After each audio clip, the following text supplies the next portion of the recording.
everybody, welcome back to the channel. My name's Nicole and this is Dusty Book Sniffers, and it is Women's Prize time again, that time of the year where I am going to try and predict what's going to be on the long list for the Women's Prize for Fiction. So let's get started.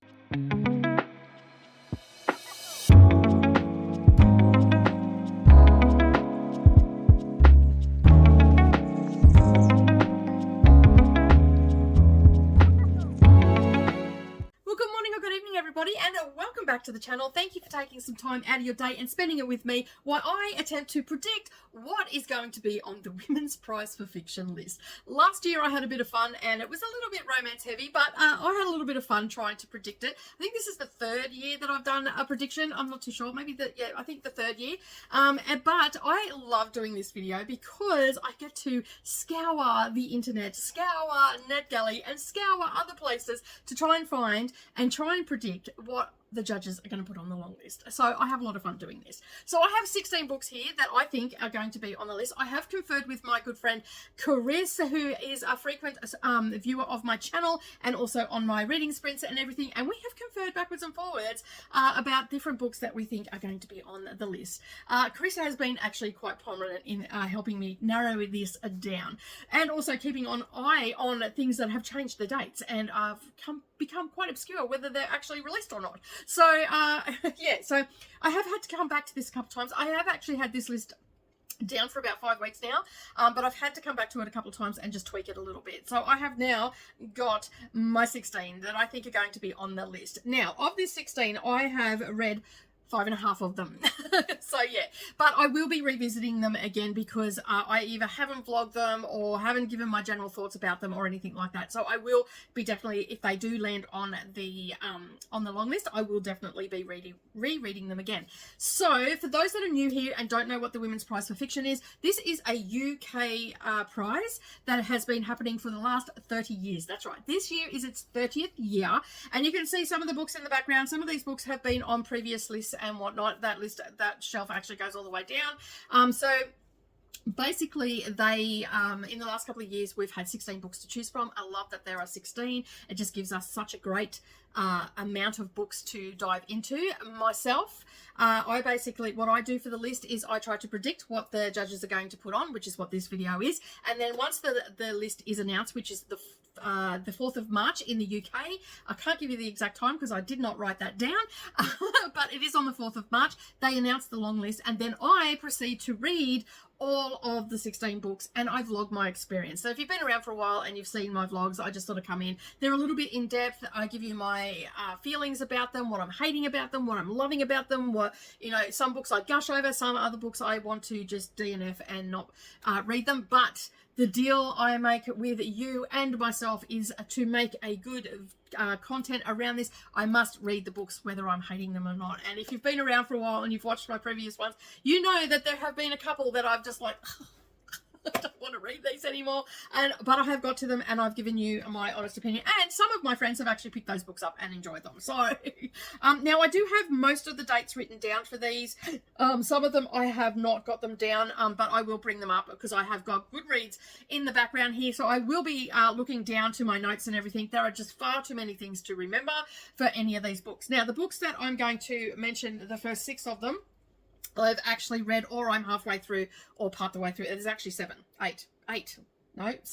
that I'm part the way through. I had to put little asterisks. I couldn't even read my own writing there for a moment. So the first one that I'm going to talk about is a debut novel, and then if you've been around for a while, you know I love a good debut novel, and this one did not disappoint at all. This is by Roisin, I think is how you pronounce it, O'Donnell. It is called Nesting. It has a Goodreads rating of 4.43. It's had 777 ratings thus far, and 235 of those have actually been written reviews. This is about Kyra, and she is a mum of 2 children, and she is with a husband that is quite somewhat emotionally abusive, and she wants to get away from him. And this is not the first time that she has left him. She actually went back, but this book actually looks at how difficult it is to leave a situation when you feel like you cannot look after yourself and subsequently your children, and this just dives into it. It's raw in some places. It is very true to fact in other places as well. I think it was a very well thought out book. book,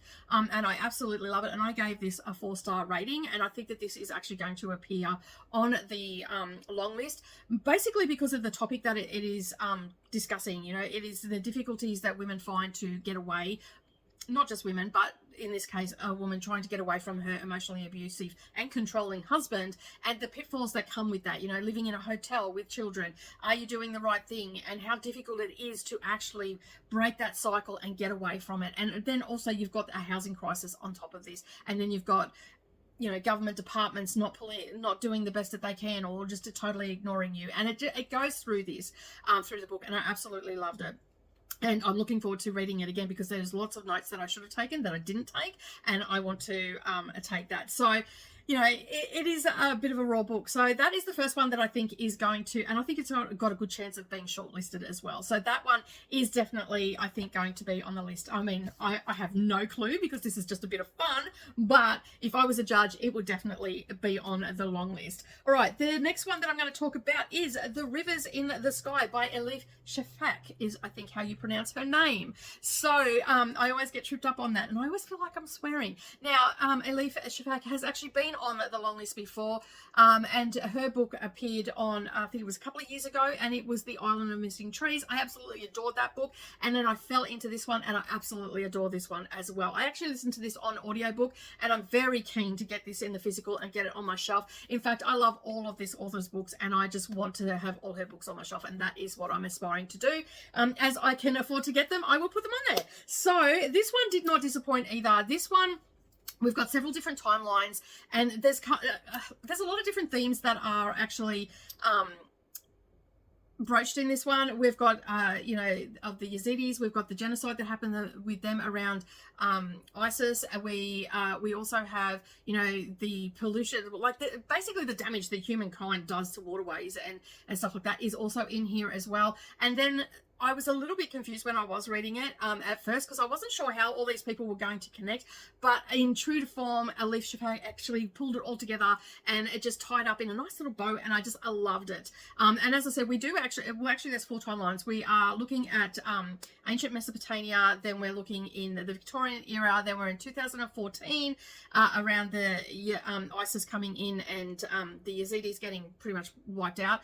And then we're also in, I think it's 2018, where we've got another person that we're looking at. Now, while this all sounds really confusing and all the rest of it, it is not. Everything is just so nicely done. And I just fell into this story, and I could not stop listening to it. And I just wanted to get, like, from each single timeline, you just wanted more and more from that timeline to, you know, and not go to the next one, but then you go to the next one, and then you find yourself wanting that, and then you go to another one, and it's like you're wanting more from that, and then you come back, and it was just so well done. And I think that this is definitely another one that will make an appearance, and mainly because we have seen this author on the list before. Okay, so this one comes in at 4.43. I've actually given it a 5-star rating. I gushed about it to my friend Coda as well. It has had over 18,000 review ratings, and over 3,000 have been written reviews, and it comes in at 464 pages. It was published in August of 2024, and let me just see what else we've got here, the information I can give you about it. The star ratings, we have over 10,500 5-star ratings. So, and then the next one down is over 5,800 ratings for 4-star.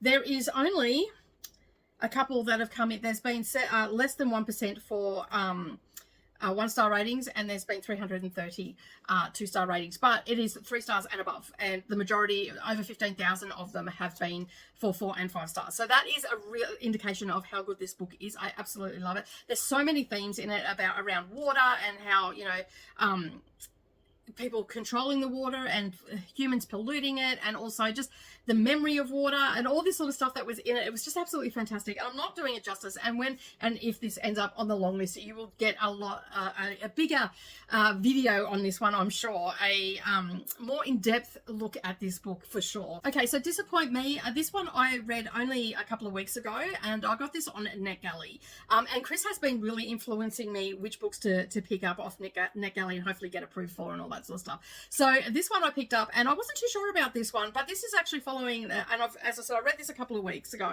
It's by Nicola Dina. It comes in at 4.29. It is LGBT queer fiction contemporary. It's got a romance in it as well, although it is more looking at the things that these people have done in their past and all that sort of stuff. It's coming in at 20 pages rather, and it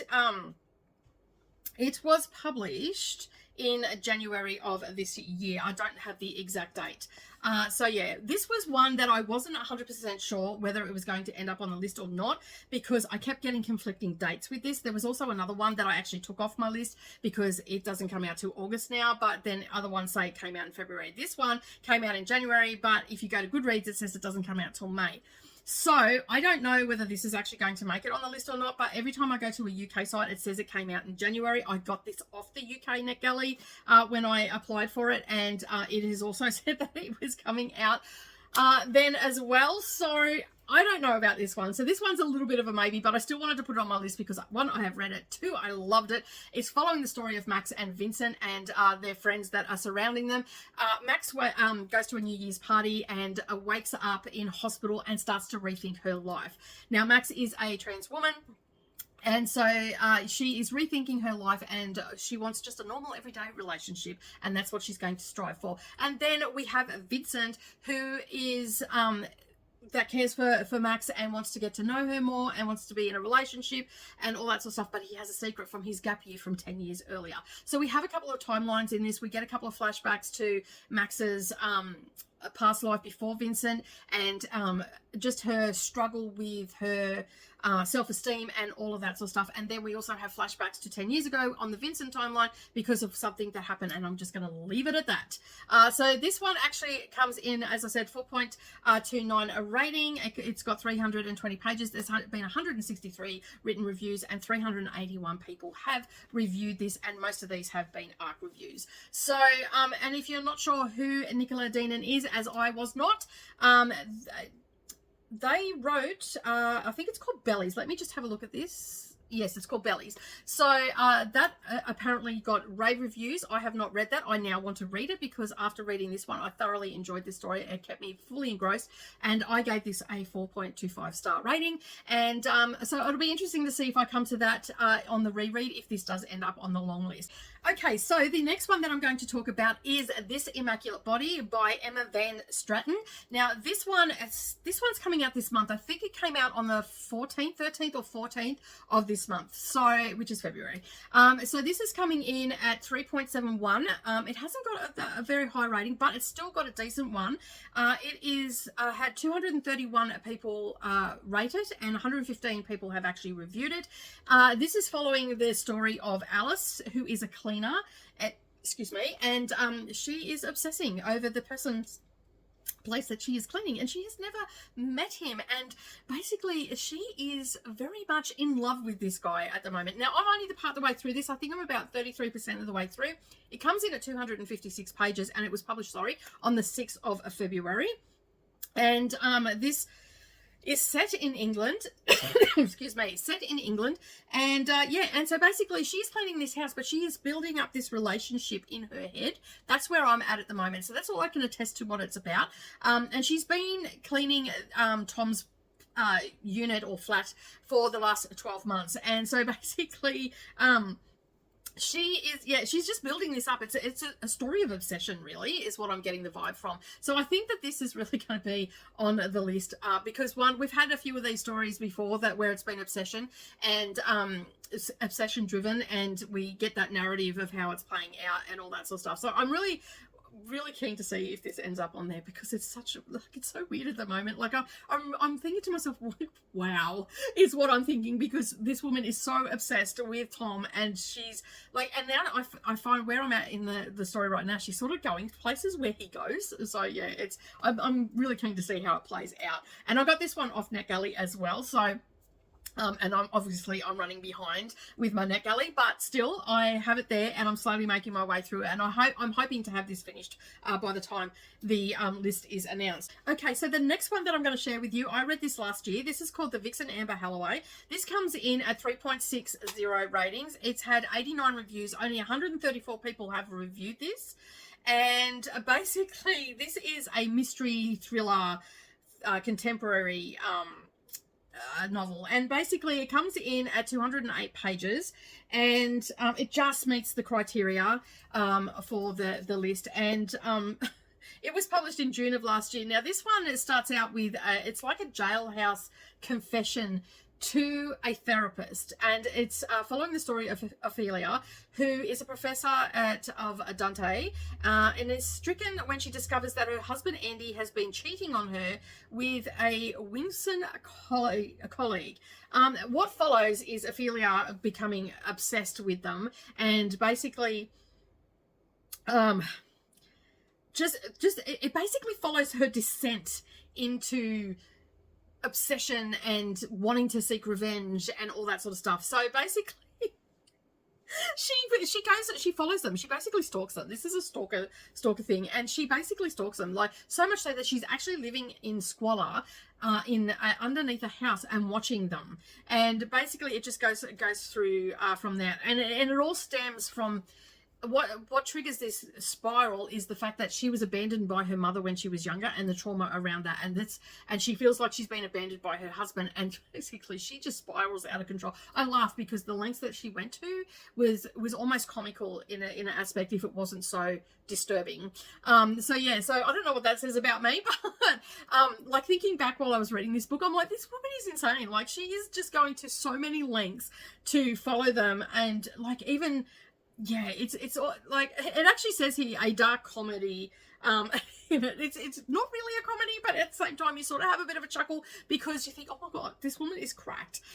But yeah, so I really enjoyed this. I actually gave this, I believe I gave this 4 stars because I've actually written a review for this. Yes, I did. I gave it 4 stars. It for such a short book, it was an emotional, it was a suspenseful and emotional roller coaster at the same time, but not emotional as in I want to cry, just like emotional, like getting all these emotions to come to the surface about her following these people and like how I would react if someone was doing this. And as I said, she is giving like a jailhouse confession almost to a therapist. And so just when you go in, I had to add it in because I think this would be a good book to go on the list. One, because not many people have read it, and because when you think about it, there's, in the scheme of things, I think it was only, 134 people have rated this book. Only 89 people have actually reviewed it. So I thought that this would be an absolutely fantastic book to be on the list. It's a long shot, and it's by Carol Lahins.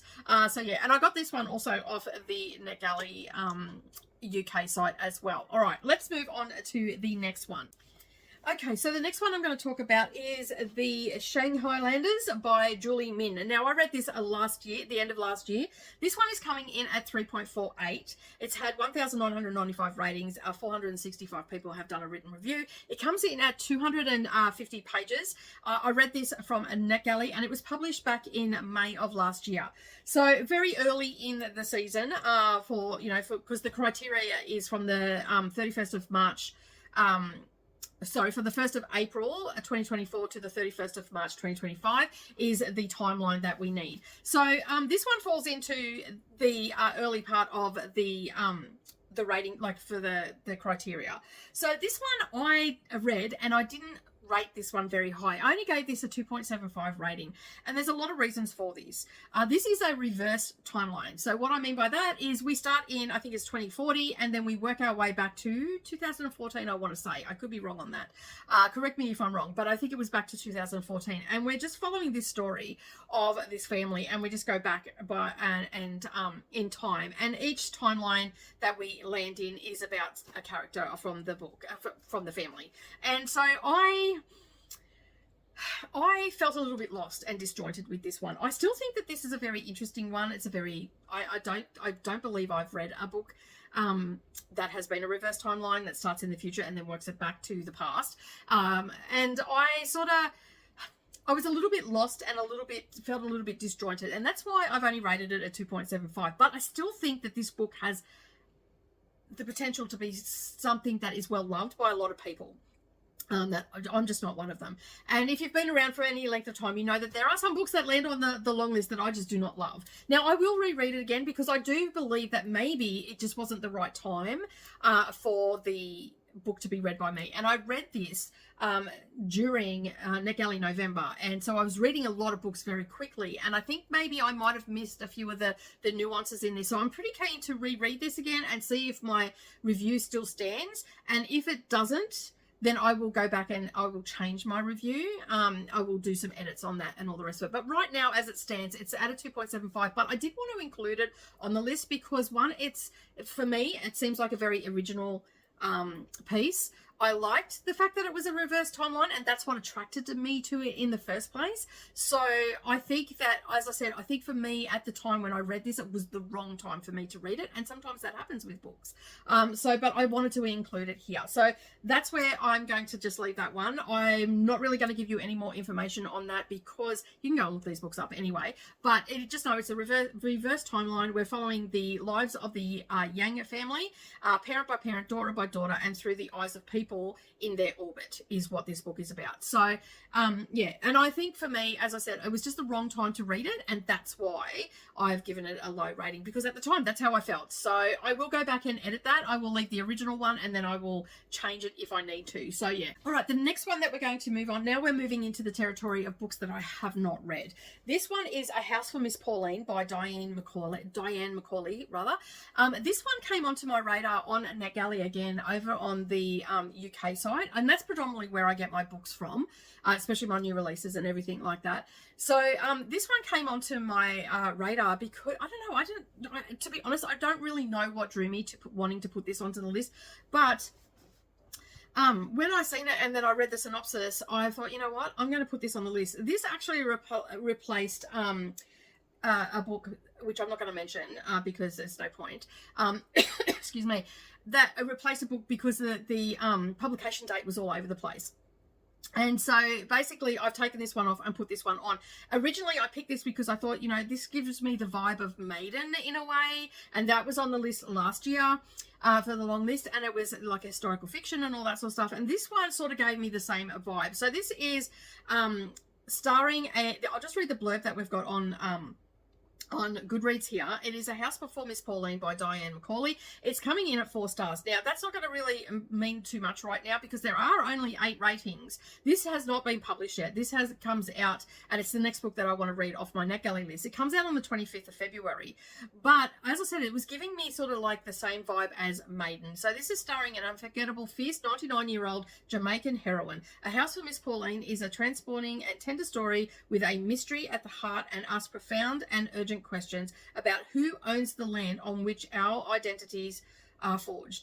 And it's for readers of Nicole Dennis Benn and James McBride, and other stories about colonialism and personal history. Now, I thought that this would probably make the list, one, because it sounds like, you know, we've had a few of those stories on there about colonialism and all that sort of stuff and personal history. And I thought that this was just hitting the mark for me. Like, I thought, you know what, this is going to hit the mark. The other ones that come to mind around this sort of stuff is that were on the long list last year, which was A Trace of Sun. Was it Trace of the Sun? I forget what it's called now. I don't think I have it on my list, but Maiden was another one that came to mind that gave me that vibe, and you know, we have that personal history and everything involved in the story. And yeah, and then it just goes on to say, when the stones of her house begin to rattle and shift and call out mysterious messages in the middle of the night, Pauline Sinclair, aged 99, knows that she will not make it to her 100th birthday. She has lived a modest life in Mason Hall, a rural Jamaican village, educating herself with stolen books, raising her 2 children, surviving but become one of the most successful Ganja farmer is how you pronounce it, farmers in the area, and experiencing both deep passion and true loss for her beloved baby father Clive. And so it just goes on about her struggles and all that sort of stuff. So it had all of those tones to it, and that's why I want to why I was drawn to it to begin with, and why I've put it on the list. All right, so that one is coming in at number 7 on the list. Let's move on to number 8. Number 8 is by Ali Smith. It's called Glyph. This is coming in at 4.09 on Goodreads. It's had 1,700 over 1,700 ratings, and 383 of them have been written reviews. It is a literary fiction. It comes in at 288 pages. It was published in October of 2024, and of course it's called Glyph, and it is by Pantheon is the publisher. So Ali Smith has been on the list before, and I have just sort of taken a step into Ali Smith, and I couldn't go past seeing this that was released within the time frame. I couldn't go past I couldn't not add it to the list, because I have started reading the Seasonal Quartet, which is floating, I think is just behind me here. I've read another one of her books, which is There But For The. That was my first soiree into Ali Smith, and I really do I just love her books. Like when I read them, I get to the end of them, sometimes I feel a little bit lost during the story and all the rest of it, but then we get to the end and I'm like, oh, I get it. Like the penny drops. So I couldn't go past adding this one on. I actually have no idea what this one is about, but I'm going to read here what it actually is about. It's probably not going to make any sense, because none of the blurbs that I ever read about Ali Smith stuff ever make really any sense. Some of them do, but most of them don't. All right, so as I said, it is literary fiction, and it's dystopia science fiction. So I don't know how well I'm going to go with it, because I'm not a huge fan of science fiction, but it's Ali Smith and I really enjoy her books. Okay, so this is what it says on Goodreads. From a literary master, a moving and genre-bending story about our era-spanning search for meaning and knowing. An uncertain near future, a story of new boundaries drawn between people daily, a not very brave new world, add 2 children and a horse. So I'm just going to leave it at that. It sounds very interesting. As I said, Ali Smith has been on the list before, so chances are they may end on there again. Okay, so the next one that I have on the list is coming in at number 9 on my list, is Notes on Surviving the Fire by Christine Murphy. This one, again, has not been published yet, but Chris and I discussed about this one. We thought that this one will probably be on the list. So this is coming in at 288 pages, and it's published on 25th of February. And it is by Christine Murphy, if I didn't already say that. And this one actually has like some drug content in it and all that sort of stuff. So I don't know too much about it, but I will just go off the blurb that we've got here. So when Sarah's only friend in her graduate program is found dead from an alleged heroin overdose, she is forced back into the orbit of a man in their department who assaulted her. A hurtling ride of a novel, darkly funny and propulsive. So, yeah, we're going to have a bit of a ride with this one, and I got that feeling that there's going to be a lot of trauma in this, especially around SA and also drug use as well. So be warned, if you do go into it, that's probably the content that it's going to have in it. I have not read it yet, but it was one that when I seen it, because I got this on NetGalley as well, when I seen it, I thought, that's, yeah, I want that one, because I think that might be on the list. And then Chris also said that they thought that it was going to be on the list as well. Okay, so the next one we're going to talk about is The Dream Hotel by Lalaila Lalami, I think is how you pronounce their name. I've probably butchered that, but anyway, it is what it is. All right, so I also forgot to give you what the stats were for the last book, and I do apologize for that, but anyway. It sometimes happens when you're talking about 16 books and you're trying to keep it really quick and succinct, and you're a bit of a chatty Cathy, so it doesn't always work. All right, so Dream Hotel by this one's coming out on the 4th of March, so again, this is not published, so it possibly could have a publication change, so hopefully it doesn't. This one is a woman's fight for freedom set in the near future where even dreams are under surveillance. It is coming in at 4.03. It's got 287 ratings, and 192 of them are actually written reviews, and a lot of those have come in at 4 stars. There's not too many. There's only 19 2 stars and only 2 1-star rating. Everything else is 3 and above. So that is really good, in my opinion. That is a good sign of a book. So this is a science fiction, a dystopian fantasy, literary fiction. So it's ticking quite a few boxes there, and it's coming in at 336 pages. And as I said, it is set to be published on the 4th of March, so it's not yet published. So hopefully, fingers crossed, it'll be on there. I believe Chris has read this and said it was really good, so I'm looking forward to it. But again, I'm not a huge fan of the whole sci-fi, so but I do trust Chris's opinion on books and everything. Chris should have a booktube, I think. No. All right, let's move on to the next one. Okay, so the next one that we're going to talk about is Rapture by Emily Maguire. Now, Emily Maguire is an Australian author, and I had to put her on there because there has been a little bit of a trend going around lately in the last couple of years of Australian authors being on there. So Kate Grenfell was one which was on there last year. We also have had Meg Mason in the past as well. So I couldn't go past Rapture being put onto my predictions list. So this one is coming in at a 4.01 star rating. It's had 147 written reviews. It's got just over 1,100 ratings, and it's historical fiction, literary fiction as well. And it also has the themes of God in it as well, so religion.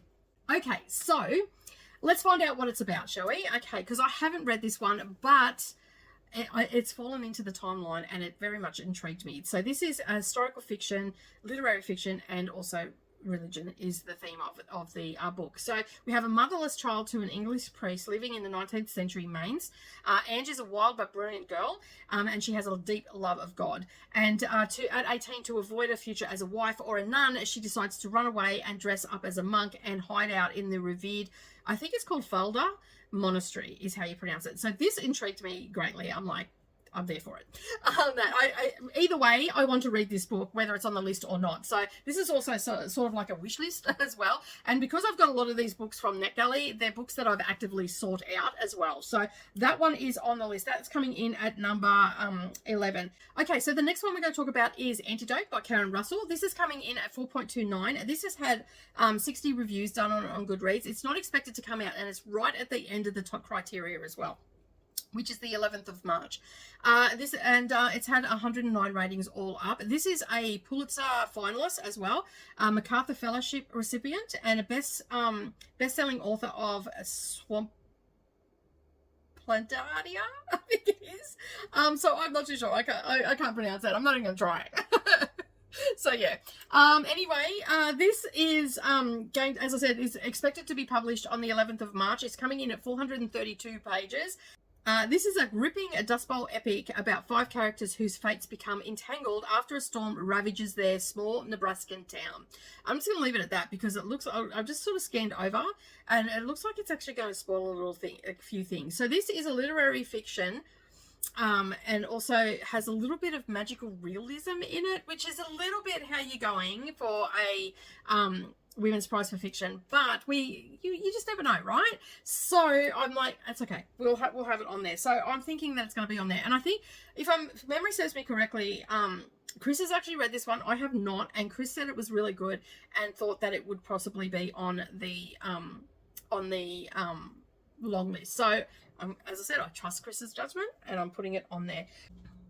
Okay, so the next one we're going to talk about is called Ask Me Again by Claire Stenanovic. This one's coming in at 3.17 rating. It's got 364 ratings overall, 85 written reviews, and it has it's been mostly coming in at 3 stars, but it has a few 5 stars and 4 stars as well. This one is a little bit of a long shot one for me. I ummed and ahed about putting this one on, but this is actually a coming of age story, and we're following, it is an adult book. It's a contemporary book and it's set in New York, and we're following a 16-year-old Eva who meets Jamie by chance. She lives in the middle class in South Brooklyn, and he's from Upper Manhattan. And basically it is a story that she meets him, as I said, by chance, but then he has quite an impact on her life, challenging her beliefs and ultimately, the course of her life. And I thought, you know what, this is a bit of a long shot, but I sort of want it on there because I want to read it. So that's sort of why it's on there. So that's all I'm really going to say about it. It comes in at 320 pages, if I didn't already say that, and it was published in June last year. I started reading this and I'm about 15% of the way through. And I'm liking it so far. So it's sort of a little bit of a wish it is on the list so I can continue reading it, because I know that the Women's Prize is going to monopolise my reading very much so for the month of March. All right, let's go to the next one. Okay, so the next one that we're going to talk about is The Scent of Oranges by Kathy George. This came out in December of last year. It's coming in at 350 pages. It has a rating of 4.10. 111 people have read this book, according to Goodreads, and it's had 23 reviews. Now, when I say according to Goodreads, it's because these are the stats that are on Goodreads. I mean, more people may have read them, but these are the reviews. I use Goodreads predominantly to find my stuff, and that's why I'm referring to it. So this one I came across at the last minute, just before it archived on NetGalley. I did not get to it in December or January like I wanted to, but this one is I'm sort of putting this one on the list because in the past we've had some retellings before. Obviously we've had the Greek mythology retellings. We've also had a Charles Dickens retelling in Demon Copperhead a couple of years back. I think it was last year, no, the year before. Anyway, whenever that was, they start to blur after a while. And this one is also a retelling of Oliver Twist. So I thought this might be a long shot, but hey, let's throw it on there. So it's historical fiction, and it is a retelling, and it is a retelling from Nancy's point of view. So I thought that was a little bit different. Like I don't think not that I've looked for a lot of retellings, but you know, it's from Nancy's point of view. So, you know, and if you remember, Nancy was the woman that was in it that was sort of, she was, you know, not real great, so to speak. So it says here, a retelling of one of literature's greatest novels, Oliver Twist, from the point of view of Nancy, one of the most sympathetic and most malign and most tragic of Dickens' characters. And I thought that this would be a really good one to put on there. As I said, some of these last little ones that I'm putting on there are a little bit long shots, but I'm thinking that they are going to be on there. This is one that I've seen and I'm like, you know what? I need to get this, and I need to put it onto the long list just to see if it goes on there, because it'll be quite interesting, because I don't even know if it's been submitted or not. But anyway, it's on there. And it's a captivating tale of love, sacrifice, and a battle between good and evil. It showcases the power of compassion in a tainted world by darkness. So yeah, so I thought, you know what, that's going to definitely be on there. And also, I mean, check that cover out. If that doesn't give you maiden vibes, I don't know what will, because it looks very similar to the maiden cover. Anyway, this one ended up on the list because I've been dabbling, well, not dabbling, I read horror, but I've been leaning more and more into horror. So, you know, if I'm going to predict something, I need to have, you know, the genres that I read a lot of. So horror is one of them at the moment, historical fiction's one, and I'm trying to move into sci-fi with not much luck. So hopefully some of these books that I've mentioned here today will hit the spot for me. But this one is called I Want to Go Home, But I'm Already There by Roshan Langigan, I think is how you pronounce their last name, Langigan. This has only had 40 people review it on Goodreads. It's coming in at 4 stars though. 19 people have done written reviews. It's a horror fiction, literary fiction. It's coming in at 288 pages. And this one, again, is not published yet, but I'm pretty excited for it to come out. I do not have this, a copy of this, but I have seen a couple of people talk about this book, and I thought, you know what, I need to put it on there because, you know, like I said, it's more of a wish list than a predictions list at this point. So it's set in Ireland as well.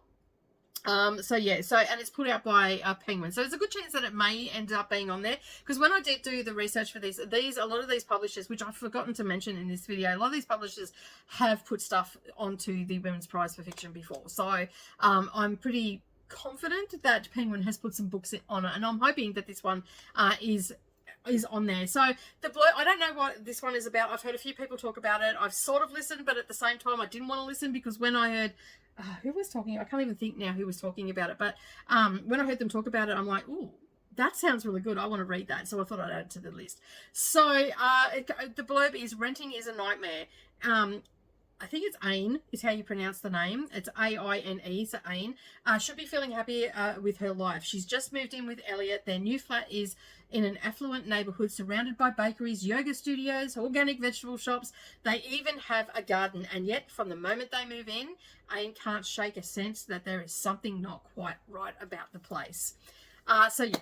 I'm just going to leave it at that. I think that is going, like, yeah, it sounds like it's going to be a little bit eerie and spooky. And hey, why shouldn't we have a horror book on the list? So that's why that's ended up on there, just basically purely because I wanted to be on there so I can read it in the next month. Okay, so the next one and the final one on my list, and I wasn't too sure about this one, but then I kept going back to it because I had a ton of books that I wanted to pick from there. I could have created two lists because there was just so many fabulous books that I have come across that I wanted to read and all that sort of stuff. But the next one is, it's called Universality by Natasha Brown. This one comes out on the 4th of March, and this one sort of equipped my interest when it was late one night on a Yorkshire farm in the midst of an illegal rave. A young man is nearly bludgeoned to death with a solid gold bar. And I'm like, interesting. And so it also says, remember, your words are your weapons. They're your tools, your currency. A twisty, slippery descent into the rhetoric of truth and power from a powerful new voice in British literature. So I'm not 100% sure whether this is a debut novel or not. I haven't looked too far into it, but I just thought that this was, it sounded very intriguing to me. It's a thrilling novel from one of the most acclaimed and inclusive young novelists working today. Universality is a compelling, unsettling celebration of the spectacular, appealing force of a language. It dares you to look away. So it's literary fiction, it's a mystery. So I've got quite a few mysteries in here, bit of horror, bit of historical fiction, all that sort of stuff. Okay, so that is my 16 that I think is going to be on the long list. Fingers crossed that they are. And as I said, I have read a number of these already, but I will be revisiting them, and I will give you in-depth discussion, well, not just so much a discussion, but in-depth vlogs on my feelings and why I'm liking, why I'm not, and all that sort of stuff, like I have in the previous years. But what you can expect from me in the coming weeks is obviously this video, but the reaction to the long list, which will be, I will be waking up for that and probably doing my reaction straight away. So you'll get you'll get my bed hair and all, no doubt. So you'll get my reaction to the long list, and in that reaction, I will then have the video will continue on to my priority list. So what I think is my most anticipated from the list to my least anticipated, and then you will get the weekly vlogs. And of course this year it has actually shortened it down. I usually have 6 weeks to do it, now I have 4 weeks, so I'm going to be doing 4 books a week. You will get to see those videos. I'm still not sure what I'm going to do, whether I'm going to do them as individual videos or whether I'm going to do them as like clumps of 4. I think I'm going to do them as individual videos. That's where I'm sitting at the moment, because it's easier and quicker to edit that way, so I can get them out. So there'll be that, and then of course you'll have my reaction to the short list, and then also my prediction of who I think is going to win the 2025 Women's Prize for Fiction 30th anniversary. So that's exciting as well. But that is it from me today. Have a wonderful day, everybody. Thank you so much for joining me. Drop me a comment down below and let me know which books you're keen to read on this list, and or if you predict 16, you can drop the 16 down there and let me know, because I love finding new authors to read and also new books from previous authors that I've read. But as I said, that is it for me today. Have a wonderful day, everybody. Don't forget to subscribe, turn on all notifications. If you'd like to see more from me, make sure you check out my Patreon as well. And also, before you leave, give this video a thumbs up and maybe share my video across the socials so I can get seen by more people. But that is it. I'm done. I'm out of here. Have a great day, everybody, and I'll see you in the next video. Bye for now.